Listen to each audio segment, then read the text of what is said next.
Welcome back to the Roundtable. I'm your host, AwestruckVox, and Save the Light! The highly anticipated sequel to the 2015 Seaver's mobile app game, Attack the Light, is almost here, and today we got a release date. After an unexpected delay and radio silence, we can finally get our hands on this game Halloween, October 31st, 2017. That's just under 3 weeks. Well, that's if you're a PS4 owner like I am. If you're an Xbox One gamer, you can purchase this game on November 3rd, 2017. Unfortunately for both PC and Nintendo Switch owners, the game will not be making its way onto those platforms by launch, but the developers of Save the Light did have this to say a few weeks back. As for Nintendo Switch PC versions, we're still very interested in it, very aware of the demand, and love Nintendo, but currently Save the Light is only planned to release for PS4 and Xbox One at launch, and anything beyond that is to be announced. We're truly sorry that launching on other platforms did not work out at this time, but please know we will be working hard to deliver good news on this topic in the future. Everything is still on the table. Stay tuned.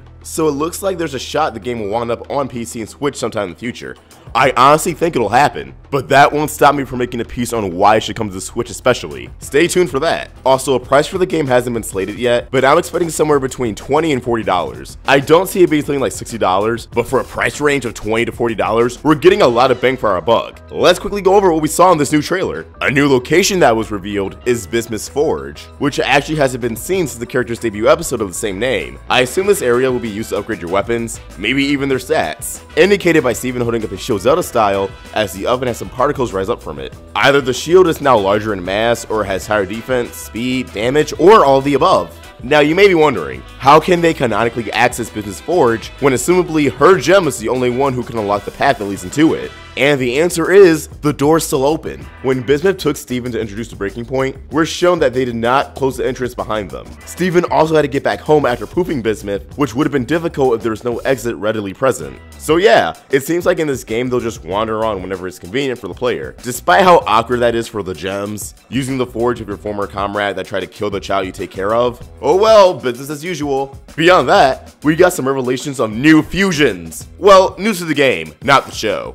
Previous trailers already introduced Stevani, Oppo, and Sardonyx, but joining the roster is Smoky Quartz and Sugalite. A lot of people are actually worried about good old Sugs, as this game features newly recorded dialogue and Nicki Minaj voices the fusion, but either they gotta fill in, or they'll just recycle audio from the show, or they actually got Nicki, a little less likely, but stranger things have happened. As for how fusions work in Save the Light, Grumpy Face also explained this away on their Tumblr. In Save the Light, fusions are not like your traditional Final Fantasy summon that would appear on the battlefield to perform once removed and vanish. Rather, they become an actual active member of your party and remain for however long you decide, as long as they don't take too much damage. Each fusion has multiple abilities and different areas of effectiveness too. So yeah, fusions are just as thought out and in depth as I was hoping. I just wish we were able to diffuse Garnet into Ruby and Sapphire. Even make it similar to Sora's anti-form in Kingdom Hearts 2, where you can only access them through luck and indirect means. Let's say if Garnet gets pooped and you revive her, what if once in a blue moon, instead of regenerating as Garnet, Ruby and Sapphire generates instead,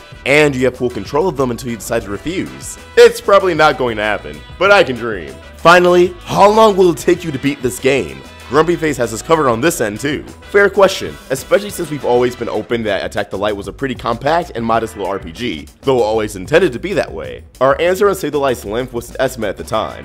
We expected it to take maybe 8 to 10 hours to clear, and a little more if going for 100%. We basically set that as our goal, and told ourselves, hey, if we can hit this, we've done alright. Well, looking back, our estimate ended up being a bit off. This game really surprised us with just how big it became as development progressed, and I'm happy to report that you can expect to more than double our old estimate, even triple it or more if you're planning to complete the game to 100%, and we hope you do. Our team has dedicated ourselves tirelessly and completely this past year and a half to Save the Light, and we cannot wait for you guys to get your hands on it. So wow, double 10 hours? This game is going to be 20 hours to complete. 30 if you want to 100% it? That's absolutely insane.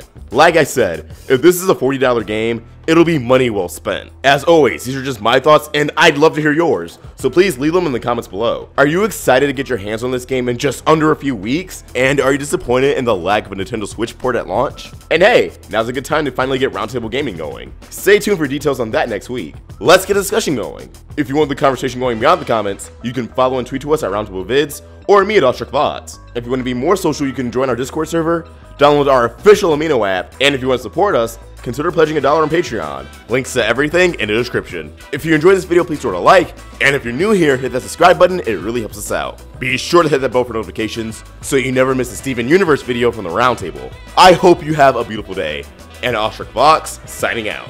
Let's save the light. This is the longest Steven Universe hiatus yet, spanning over 125 days. This record-breaking hiatus may be the longest in the entirety of the series. All we know is that the show will return in winter. Winter is coming.